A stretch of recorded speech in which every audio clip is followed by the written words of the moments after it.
Saudaraku, jika aku cukup beruntung untuk masuk ke aula pernikahan dengan dermawan seperti yang kau katakan, aku tidak akan menyembunyikannya darimu. Tapi ini belum waktunya. Jeffy menyadari bahwa tidak mungkin saudara perempuannya menceritakan situasi spesifiknya. Jadi dia mengutuk untuk menyelamatkan negara dan menghela nafas. Padahal, dalam tema sastra sejak zaman dahulu, pahlawan sangat diperlukan untuk menyelamatkan kecantikan. Ini juga sangat bisa dimengerti. Bagaimanapun, wanita mana yang bisa menahan guncangan anugerah yang menyelamatkan hidup? Ayu mengikuti kata-katanya, mengangguk, dan berkata sambil tersenyum, "Ya, kamu tahu, sejak kamu kembali dari Jepang, aku sangat putus asa untuk menemukan dermawanku sepanjang waktu. Aku hampir dibutakan oleh video pengawasan bandara. Bagaimanapun juga, anugerah penyelamatan hidup benar-benar terlalu dalam untuk seorang wanita. Setelah itu, dia tidak bisa menahan nafas. Tuhan masih baik padaku. Aku pikir aku tidak akan pernah bertemu dengan dermawanku dalam hidupku. Tanpa diduga, dia akan menyelamatkanku lagi di Jakarta." Jeffy mendengar ini dan tidak bisa menahan diri untuk bertanya, "Ngomong-ngomong, Ayu, aku selalu penasaran, apakah dia orang Indonesia atau Indo-Jepang? Kali ini dia menyelamatkanmu di Jakarta, tapi itu dia. Apakah dia pernah berada di Jakarta? Atau dia memperhatikanmu dengan diam-diam?" Jeffy menanyakan pertanyaan ini karena dia ingin mendapatkan lebih banyak informasi tentang dermawan. Jika dermawan berasal dari Jakarta, dia akan bisa mempersempit jangkauannya. Bagaimana bisa Ayu tidak bisa mendengar motif sebenarnya dari perkataan kakaknya? Tapi dia berpura-pura sedikit malu, dan dengan penampilan yang sangat pemalu, dengan malu-malu berkata, "Oh, kakak, aku tidak tahu aku tentang ini, atau kamu menebak sendiri?" Jeffy berpikir, kamu tiba-tiba menjadi sangat pemalu. Kamu terlihat seperti seorang gadis yang sedang jatuh cinta. Apakah aku masih harus menebaknya? Tidak heran dermawan muncul di Kyoto terakhir kali ini di Jakarta. Ternyata kali ini dia mendatanginya. Bukankah mungkin dia sudah terobsesi dengannya sejak saat itu? Iya. Waktunya tepat, Ayu Sucipto datang ke Jakarta dengan ibunya lebih dulu, dan itu terjadi setelah beberapa hari di Jakarta. Diperkirakan bahwa ketika dia pertama kali datang ke Jakarta, dermawan sudah mendengar beritanya. Kalau tidak, akan terlambat untuk menyelamatkannya dalam waktu sesingkat itu. Memikirkan hal ini, Jeffy semakin panik.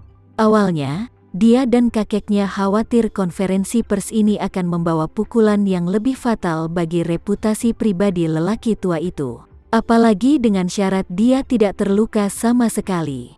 Kekuatan semacam ini tidak pernah terdengar di bidang seni bela diri domestik.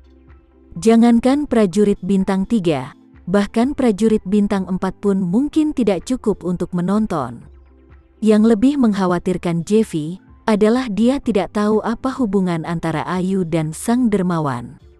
Atau, apakah ada kemajuan yang berarti? Dia juga menyadari bahwa Ayu memiliki sejumlah penyembunyian darinya tentang masalah kebajikan yang menyelamatkannya. Jika dia dan Benevolence benar-benar memiliki hubungan, maka hubungan itu akan berakhir. Jika sang dermawan membantunya, bahkan jika dia tidak bisa mengaturnya. Mengalahkan keluarga Sucipto juga bisa membunuh orang tua itu. Terlebih lagi, Ayu Sucipto sendiri mengatakan bahwa dalam hidup ini dia hanya akan menikahi dermawannya, dan tidak ada pria lain yang akan dipandanginya. Mungkin mereka benar-benar punya sesuatu. Ini buruk, Jeffy bingung. Dia berpikir dalam hati, aku seharusnya berpikir bahwa dermawan mungkin telah jatuh cinta dengan Ayu. Kalau tidak, dia tidak akan bisa menyelamatkannya sekali di Kyoto dan kemudian datang ke Jakarta untuk menyelamatkannya lagi. Ini sangat buruk. Berpikir tentang hal ini, Jeffy Sucipto bertanya dengan ragu-ragu, "Ayu, apakah kamu tahu identitas spesifik dari dermawan itu? Bukankah kalian berdua akan bersama lagi?" Ayu Sucipto terdiam sesaat, dan berkata dengan serius, "Saudaraku, Aku berjanji bahwa ada beberapa hal tentang kebajikan yang tidak dapat saya katakan kepada dunia luar, bahkan kepadamu, aku tidak bisa. Kamu harus mengerti. Tidak berlebihan dalam apa yang dikatakan Ayu. Dia setuju dengan ini dengan Tamarenza, tidak mengungkapkan identitasnya dan detail spesifik menyelamatkannya olehnya. Namun, Ayu pintar karena dia tahu, dan dia sengaja ingin kabur. Pernyataan sesuatu segera meninggalkan pendengar dengan banyak ruang untuk lamunan. Jeffy Sucipto benar-benar tidak bisa menahan diri untuk tidak banyak berpikir. Ayu mengatakan sesuatu, ada apa? Apa dia benar-benar bersama cucunya? Jadi, dia buru-buru berkata, lihat dirimu, kamu masih melihatku seperti ini. Jika kalian berdua benar-benar bersama, maka dia akan menjadi saudara iparku di masa depan. Keberadaan ayah kami masih belum diketahui. Jika kalian berdua menikah, kami akan membayarnya. Jika kamu tidak dapat menemukannya, mungkin aku harus menyerahkanmu kepada dermawanmu di pesta pernikahan. Apa yang tidak bisa kamu ceritakan padaku?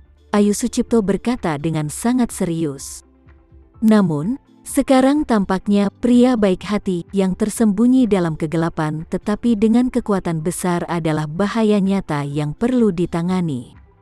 Jadi, Jeffy menghela nafas dan berkata, hei, jika kamu dan dermawanmu dapat dibina, aku akan menjadi saudaramu, 10.000 kali akan bahagia untukmu. Adapun dari sisi kakek, aku tidak bisa berbuat lebih baik. Menasihatimu, tetapi aku tetap menyarankan agar kamu berpikir 2 kali. Masih ada waktu sebelum konferensi pers.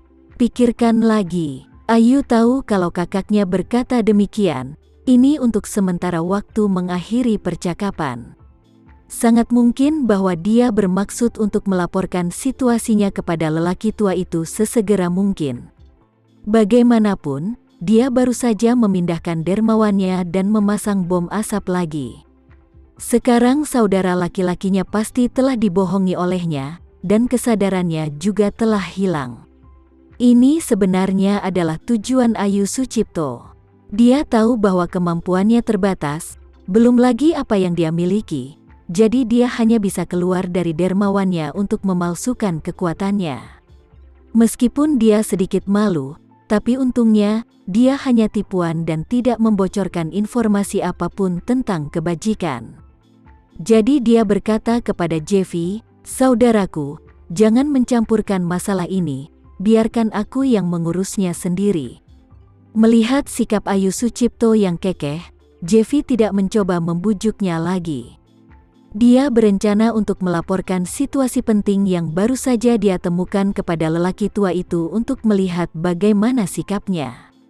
Memikirkan hal ini, dia tidak mengatakan apapun tetapi menghela nafas. Pikirkan dulu untuk dirimu sendiri. Jika kamu punya ide, kamu juga bisa berbicara denganku. Aku tidak akan pergi kemana-mana hari ini dan kembali ke kamar untuk berbaring sebentar, itu baik-baik saja. Ayu Sucipto mengantar Jeffy keluar ruangan. Begitu pintu ditutup, ekspresinya langsung menjadi sangat acuh tak acuh. Dia tidak bisa lagi menekan kekhawatiran batinnya dan bergegas kembali ke kamarnya dengan ekspresi suram di wajahnya. Tebakan Ayu tentang Jeffy memang akurat.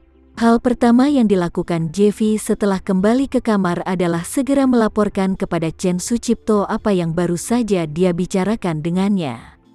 Ketika Chen Sucipto mendengar apa yang dikatakan Jeffy, Ayu memutuskan untuk menerima sanksi hukum pada konferensi pers malam ini, dan seluruh orangnya tiba-tiba merasa sangat cemas.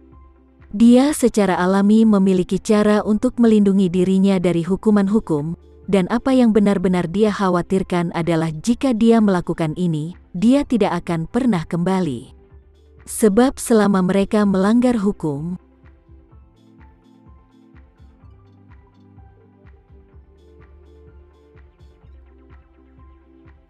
sekian dulu ya video kali ini, kita lanjutkan lagi videonya di lain waktu.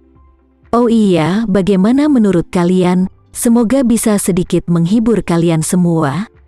Untuk teman-teman yang baru nonton, jangan lupa subscribe ya, hehehe. Dan kalau teman-teman ada yang ingin gabung langganan, bisa langsung gabung saja untuk dapat fitur yang menarik dan sedikit membantu Mimin. Terima kasih banyak sudah menonton, sampai jumpa lagi, bye.